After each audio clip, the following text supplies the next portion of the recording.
playing with the water, and their hair is disarranged, and through the disarranged hair they are smiling. They are beautifully smiling at the camera.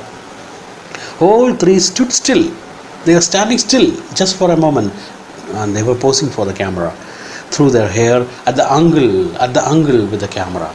They were smiling at the camera or at the angle, whatever. A sweet face. Oh, my mother. She had a beautiful face. My mother's. A sweet face, my mother's. That was before I was born. Definitely, this photo was taken before my birth. My mother was not a mother that time. She was just 12-year old.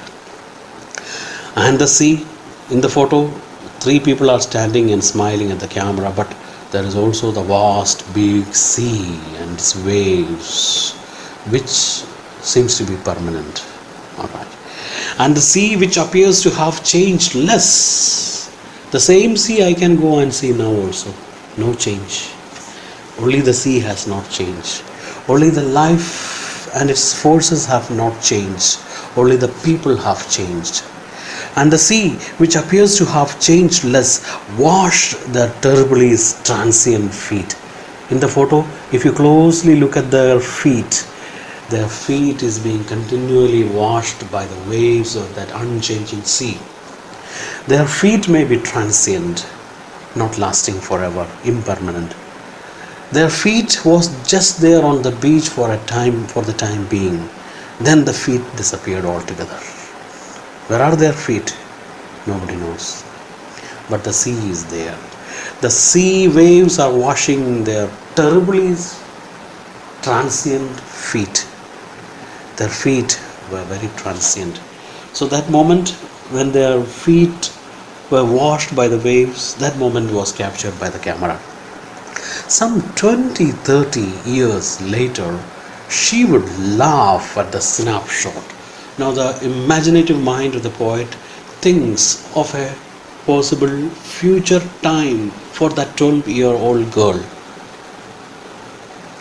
After some 20 or 30 years, my mother, would have seen that photograph where she was just 12 years old only. And during that time, she will just admire that photo of the youngsters. She herself will admire the photo and will say, and she would laugh and will say, and will call her cousin sisters and will talk to them like this. Some 20-30 years later, she would laugh at the snapshot, at the photograph.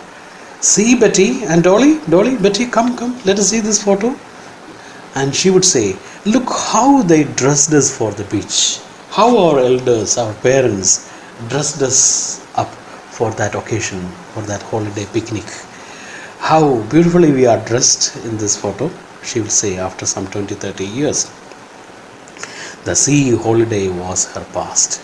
Now that holiday that she spent when she was just 12-year-old, when she was just a 12-year-old girl, is gone. That holiday is gone. The happiness is gone. That event itself is gone. But it is captured. Her laughter and her happiness is captured in this photograph. Okay, the sea holiday was her past. The sea holiday was her past experience, and mine is her laughter. Mine is her laughter is an ambiguous statement. It means what I have now is a photograph which reflects her laughter. The sea holiday was her past experience. It's gone. It's gone. She lost it. But what I have is just the photograph. I am holding the photograph which has captured her laughter. What I have is her laughter, and what she had was a past memory. That moment is gone. Both are dry. Both are not in good shape. The laughter that is captured in the photograph is somewhat fading because of the time. And the experience of happiness that she had in the past also is dry, is gone. With the labored ease of loss, when I look into this photograph, I feel a sense of loss. And this sense of loss is terrible. And the feeling that is accompanied with loss is so terrible. You cannot afford to lose. We cannot imagine to lose things. But that is the very nature of life.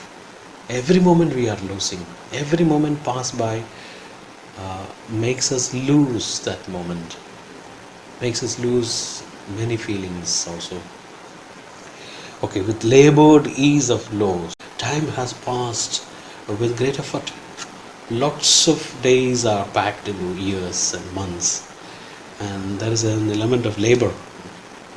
All right, both rhyme with labored ease of loss. And when he looks into the photo, he feels a sense of loss. That's all. Though time has passed not that fast, there was a element of labor involved in the passage of time, because when you count the number of days, but at the same time it was very easy. Time just went very easily too. Now she has been dead nearly as many years as that girl. How old is that girl in the photo? 12 years. Now 12 years have passed after the death of my mother. And of this circumstance there is nothing to say at all. What can I say? Life is so uncertain. The happiness and the holiday and the paddling, everything was so real for that moment, for the child. And after 30 years, she would have admired that photograph also. But now 12 more years have passed after the death of my mother. And there's something uncertain which you cannot express about life. Okay, impermanence. Yes. And of this circumstance, there is nothing to say at all. I don't find words to express that feeling I feel when I look into this photograph. When I think about the passage of time, I am wordless. I don't find any words to express. There is nothing to say at all. Its silence silences me. Its silence silences. The silence that surrounds that photograph, the silence contains every meaning. The silence just silences us. We are not able to utter anything. Let's see that line once again. The sea holiday was her past and mine is her laughter. The sea holiday she experienced those many years before has become a past experience for her, and then mine is her laughter. Of course, the laughter and the memories of the laughter that she had was preserved, and I have that photo with me. And what I possess now is that photograph which has captured her laughter. You may come across is paddle, the word paddle. Paddle means to walk with no shoes or socks on through water that is not very deep, often at the edge of a beach. Just to walk on a beach through water without shoes. That's the meaning of paddle. Paddle also has another meaning which should not be forgotten. Paddle also means a short pole with a wide flat part at one end or both ends, used for moving a small boat or canoe through the water. Okay, so or that is used for rowing a boat. But in this context, paddle seems to suggest only they were walking along the sea beach, walking through water. The second difficult word perhaps is transient. Transient means lasting only for a short time. Lasting only for a short time. Transient. Human life on earth is very transient, you can say. Okay, let us look at the rhetorical devices used in the poem, the literary devices. Only very few devices are found in the poem. The first one is synecdoche. Synecdoche is a figure of speech where you find one part of a thing representing the whole. For example, if you are talking about a company, and if there are 50 employees working in a company, you can say there are 50 hands to assist the company. 50 hands, hands, just a part of a whole body. So when you say there are 50 hands working or 50 heads working, you mean to say that there are 50 people working. Hand or head represent a person.